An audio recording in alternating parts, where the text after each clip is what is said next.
म्हणजे आपला सोनू शेठ बोपतराव एक जुने जाणते छकडेस्वार त्यांच्या सोबत देखील आपल्याला एक चांगल्या लढती आहे नेहमीच आपल्याला बघायला भेटतात आणि कायम टॉप मधल्या शर्यती आपला राजा असू दे सिकंदर असू दे एक टॉपच्या शर्यती नेहमीच आपल्याला खेळताना बघायला भेटतात. सोनू शेठ नमस्कार. नमस्कार.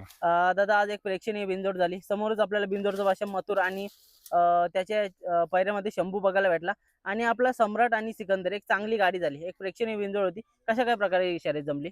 आम्ही नियोजन करून होतो दुसऱ्या गाडीचं, पण थोडा मला यायला उशीर झाला त्यामुळं ते नाव आम्ही फिरू शकलो नाही. परत त्याच्यानंतर मग आम्ही बराच टाईम थांबलो तर काय नाव नोंदणी बंद झाली होती.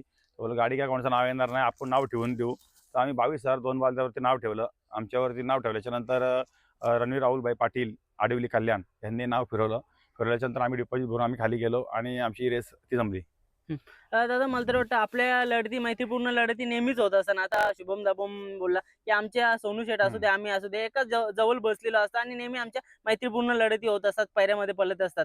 एक बघा एक जीवाभावाचं नातं देखील आहे तुमचं आणि शेवटी एक लढती पण करता कुठं ना कुठेतरी चांगला एक संयमी गाडा मालक म्हणून तुमची ओळख आहे. काय सांगाल? मला आत्ताच खाली गेल्याच्या नंतर नाव फिरवल्याच्या नंतर शुभम मला हात मिळून गेला. शुभम बोललो चल काढू चल. मला माहिती नव्हतं त्यांनी नाव फिरवलं. मला वाटत होतं दुसरं आकाश शेट राहुल त्यांनी नाव फिरवलं. त्याच्यानंतर नाव बघितलं ऐकल्याच्यानंतर मग राहुल पाटील यांनी नाव फिरवलं होतं. शुभम हात मिळून गेला. आकाश शेट आले. आकाश शेट पण मला बोलून चला काढू सोनू शेट लवकर. खाली गेल्याच्या नंतरही आम्ही एकत्र होतो आणि 2 दिवसापूर्वी पण आमची फोनवरती बातचीत असते.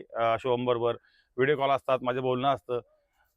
सारखं चालूच असतं. त्यामुळं हे जे शुभमचं आणि माझी दोस्ती जी आहे ती खूप आता जीवाभावाची झालेली आहे. मथुर बद्दल काय सांगाल? कारण का बघा शंभू आणि मथुर पण एक टॉपचे नंदी आताच मागच्या मैदानामध्ये 1 नंबर केला होता आणि त्या 1 नंबरच्या बैलांसोबत आपली पण 1 नंबरची शर्यत झाली आज. त्यांच्याबद्दल मथुरबद्दल सांगू तितकंच कमी आहे. आज मथुर म्हटलं ना तर एक जीवाच्या पलीकडचा विषय, काळजाच्या पलीकडचा विषय.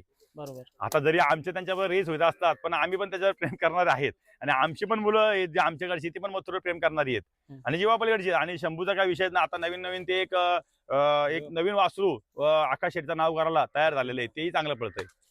नक्कीच मित्रांनो हे बाईट मार्फत एकच सांगायचं आहे की बघा जरी विरोधात जरी पडले ना शेवटी कसं आहे हा खेळ आहे याच्यामध्ये विरोधात नाही पडला तर शर्ती पण नाही होणार. त्याच्यामुळे कोणतेही हेट्स कमेंट करू नका. एक सोनू शेठचे आणि राहुल दादांचे चांगले संबंध आहेत या आपल्या बाईट मार्फत असे संबंध चांगले राहतील याचा आपण प्रयत्न करूया.